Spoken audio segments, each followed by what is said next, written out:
August 15. మీరు ఏ విధమైన లోభమునకు ఎడమియ్యక జాగ్రత్తపడుడి.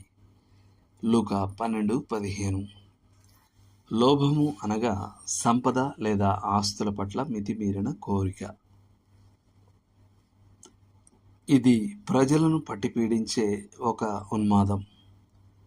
అది వారిని మరిన్నింటి కోసం ప్రాకులాడేలా చేస్తుంది. ఇది వారికి వాస్తవంగా అవసరం లేని వస్తువులను ఆశించేలా చేసే ఒక జ్వరం. ఎప్పటికీ సంతృప్తి చెందని వ్యాపారవేత్తలో మనం లోభాన్ని చూస్తాం. ఒక నిర్దిష్ట మొత్తాన్ని కూడబెట్టినప్పుడు ఆగిపోతానని అతను చెప్తాడు. కానీ ఆ సమయం వచ్చినప్పుడు అతను మరింత దురాశతో ఉంటాడు. జీవితమంతా అంతం లేని కొనుగోళ్ల యాత్రగా మార్చుకున్న గృహిణిలో మనం దీనిని చూస్తాం. ఆమె అటక, గ్యారేజ్ మరియు నిల్వ చేసే ప్రదేశం దోపిడి సొమ్ముతో ఉబ్బిపోయే వరకు టన్నుల కొద్దీ చిల్లర వస్తువులను పోగు చేస్తుంది. క్రిస్మస్ గిఫ్ట్లు, పుట్టినరోజు బహుమతుల వంటి సాంప్రదాయాల్లోనూ ఇది కనబడుతుంది. పెద్దవారు, పిల్లలు అందరూ బహుమతుల పరిమాణాన్ని బట్టి ఆ వేడుక విజయవంతమైందా అనే తీర్పు ఇస్తారు. ఒక ఆస్తి పంపకంలో మనం దీనిని చూస్తాం. ఎవరైనా మరణించినప్పుడు అతని బంధువులు మరియు స్నేహితులు ఆచారంగా కన్నీరు కార్చి ఆ తర్వాత రాబందుల వలె దిగివచ్చి ఆస్తిని పంచుకుంటారు. ఈ ప్రక్రియలో తరచుగా కలహాలు మొదలవుతాయి. లోభము విగ్రహారాధనతో సమానం. వ్యభిచారి అయినను, అపవిత్రుడైనను, విగ్రహారాధికుడయ్యున్న లోభి అయినను క్రీస్తు యొక్కయు దేవుని యొక్కయు రాజ్యమునకు హక్కుదారుడు కాడున్న సంగతి మీకు నిశ్చయముగా తెలియను. కావున భూమి మీదనున్న మీ అవయవములను అనగా జారత్వమును, అపవిత్రతను, కామాతురతను, దురాశను, విగ్రహారాధన అయిన ధనాపేక్షను చంపివేయుడి. ఎఫెసీ 5:5, కొలస్సీ 3:5. ఇది దేవుని చిత్తానికి బదులుగా తన స్వంత చిత్తాన్ని పెట్టడమే. దేవుడిచ్చిన వాటిపై అసంతృప్తి ప్రకటించి ఏమైనా చేసినా ఇంకా ఎక్కువ పొందాలనే తపన ఇది.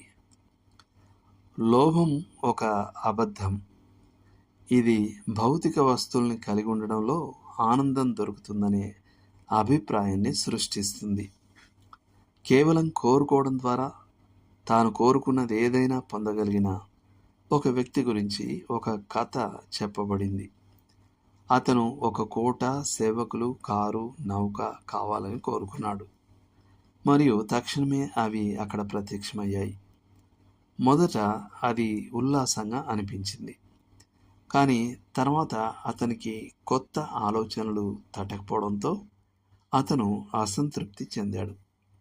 చివరకు అతను, నేనిక్కడి నుండి బయటికి వెళ్ళాలనుకుంటున్నాను, నేనేదైనా సృష్టించాలనుకుంటున్నాను, ఏదైనా బాధను అనుభవించాలనుకుంటున్నాను, ఇక్కడ ఉండడం కంటే నరకంలో ఉండటం మేలు అన్నాడు.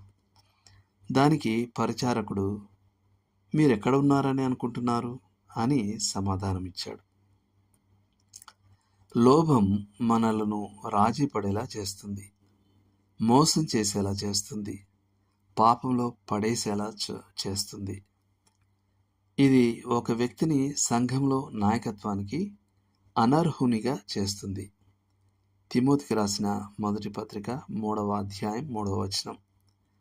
రోనాల్డ్ సైడర్ ఇలా అడుగుతాడు, దురాశతో కూడిన సంపాదన ద్వారా ఆర్థిక విజయం సాధించిన వారిని పెద్దల సభకు ఎన్నుకునే బదులు వారికి సంఘ క్రమశిక్షణను వర్తింపజేయడం బైబిల్కి అనుగుణంగా ఉండదా?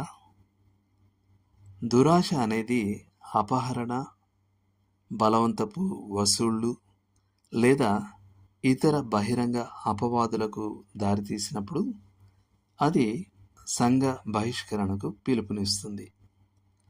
ఇప్పుడైతే సహోదరుడు అనబడిన వాడెవడైనను జారుడు గాని, లోభి గాని, విగ్రహారాధకుడు గాని, తిట్టుబోతు గాని, త్రాగుబోతు గాని, దోచుకునివాడు గాని అయి ఉన్న ఎడల అట్టివానితో సాంగత్యము చేయకూడదు, భుజింపను కూడదని మీకు రాయిచున్నాను. కొరింథీలకు రాసిన మొదటి పత్రిక 5వ అధ్యాయం 11వ వచనం. మరియు లోభమును ఒప్పుకొని విడిచిపెట్టకపోతే అది దేవుని రాజ్యం నుండి బహిష్కరణకు దారితీస్తుంది. దొంగలైనను, లోభులైనను, త్రాగుబోతులైనను, దూషకులైనను, దోచుకుని వారైనను దేవుని రాజ్యమునకు వారసులు కానేరరు. కొరింథీలకు రాసిన మొదటి పత్రిక 6వ అధ్యాయం 10వ వచనం. దేవుడు మిమ్మును దీవించునుగాక.